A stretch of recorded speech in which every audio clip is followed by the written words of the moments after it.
Welcome back to my YouTube channel. This movie is about telepathy and self-love. It sounds like a weird combination, but hear me out.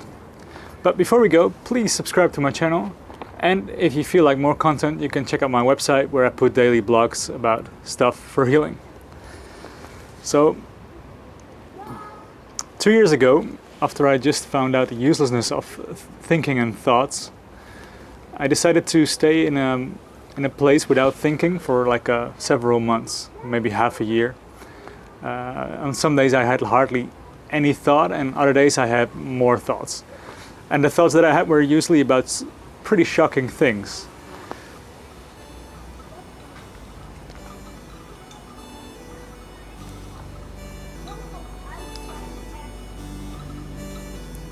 One day in 2017, 2 years ago, I tried to call a friend and she didn't pick up, and after a while she called me back. And as a comedian, I always said jokes that just came out of me. So I didn't really think, I didn't really prepare any jokes. That was a downside of me as a comedian, because I never knew if it was going to be funny. Yet, whenever I did this, whenever I tapped into this just letting go and just hearing what's coming out of myself, I always made the best jokes. Sometimes these jokes were like 3 jokes in one, like a pun, a behavioral joke, and a joke about a person. Pretty intimate information, and I didn't know anything about the person before. So anyway, my friend called me back, and she said like, "Hey, you called me," and I was like, "Oh, what I say?" And I was trying to do the comedy thing. But my mind was very, very empty for a long period. So instead of making a joke, I just said whatever came out of me. And that was, "Yeah, I wanted to check if you closed your door properly." And I thought this was probably the worst joke I've ever made. Yet she was astonished, because as it turned out, she just came home and found her door wide open. And when she called me back, she was actually wondering at the same time, how did her door became open? And she even thought that I was responsible for doing that. But I mean, I had CFS, I was at home all day, every day, so I wasn't even close to her house.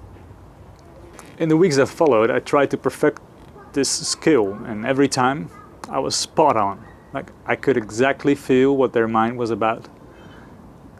And that was basically just because I was empty inside my own head. But as I continued doing this, I really didn't like what I was finding out. Because if you would experience the self-dialogues from a random person, or a friend, or your mother, or yourself, you would be shocked. Most of the behavior is unconscious.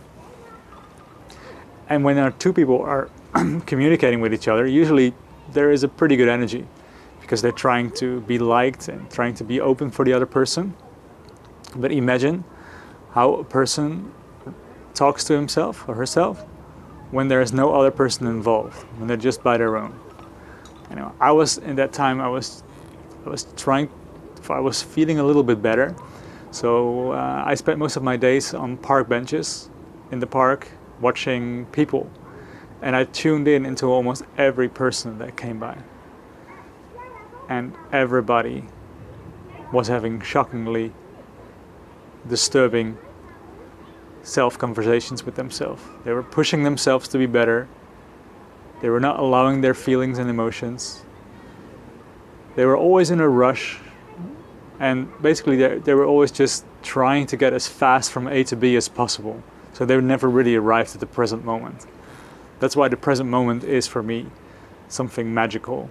It's a place where we can stop our thinking, and we can really arrive in the present moment. And then, of course, learn about self-love.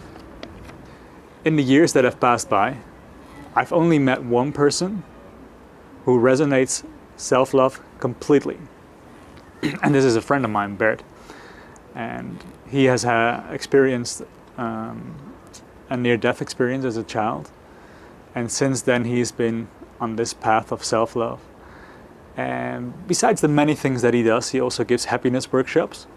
And his energy is so nice and gentle, and people just want to be around him all the time. And people who do resonate a lot of self-love, you have the urge to be with them, and it will even resonate your own energy a little bit higher. So you will go towards a path of self-love yourself. That is what people like about these people. But I mean, you don't go there automatically. What I've learned is that negative things that you have been buried inside yourself will come up. So if emotions come up when you're around a person like that, you can do two things. You can be brave and release your tensions and emotions and start crying or screaming or whatever you need. Or you can run away, go home, go to your place isolated, and don't have any triggers anymore. So those are your options. But whatever you do, you have to remember that being at a state that you feel triggered and that emotions can run freely through you is a good space. Like, you're not, it might feel like you're 10 steps going backwards, but in reality you're actually going forwards. I have stopped to randomly tune into other people, but I do like it a lot whenever I find a person that is in the present moment, and it will be my preferable way of communication if we are in a society that is a little bit further emotionally.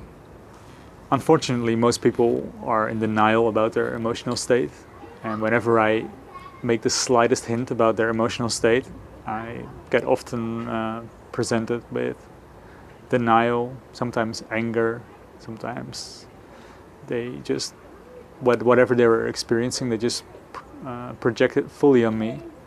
So it's not always easy to experience these kind of things. And whenever you're suppressing your emotional state and you're by definition in a lack of self-love, most people tend to go hiding in the attic in their mind. So you're hiding in the mind, but the rest of the house is on fire. That's how it feels like for me. What most people don't know is that they are actually carrying the beauty inside of them that they're looking for. The same beauty that my friend Bert resonates. I've seen it in everyone, every living animal. Everybody has it. You don't have to be looking for someone else or something else. And when you have found it, when you have found your own inner beauty, you'll find beauty everywhere. It's really like they say, like, you can't love other people before you love yourself. It sounds corny, I know, but... And this is especially true in the area of dating. When a person doesn't like, for me it's a woman of course, when a person doesn't like herself that much, there is a big chance that after a while this person will say, hey, I'm going away, I just have a feeling that I don't like you that much. And as reasonable as this might sound, what she's actually saying is that she doesn't like herself that much. Because if you would love yourself, you would love everybody. And of course, you're not compatible for a romantic relationship with everybody. I mean, that's obvious.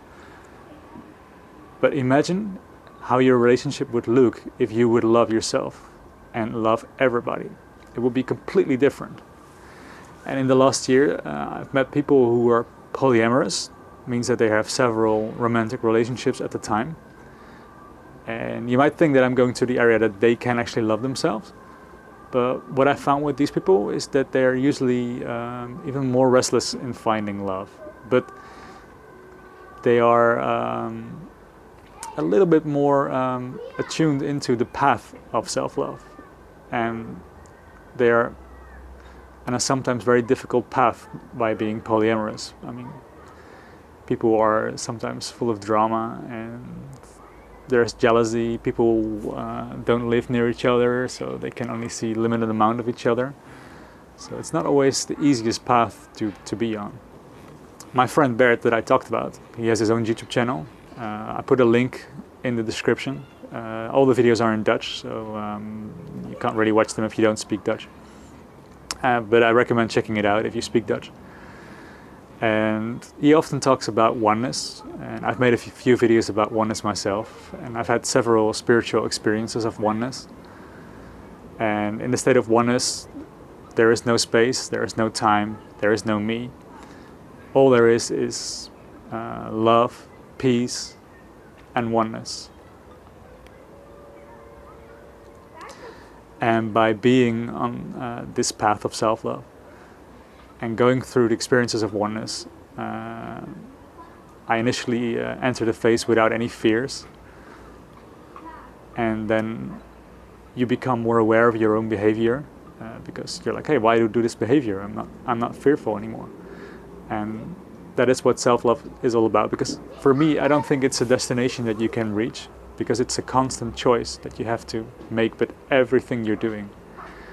And as we grow up, a lot of our choices and behaviors are unconscious, based on things that we do in the past. So on the path of self-love, you really have to tackle everything you're doing. Am I pushing myself too much? Do I do this because I feel lonely? Do I want to be accepted? Why am I doing the things that I do? These are all parts of the journey of self-love. Anyway, take care. Thank you for watching. And I recommend going to my website, danielvanloosbroek.com.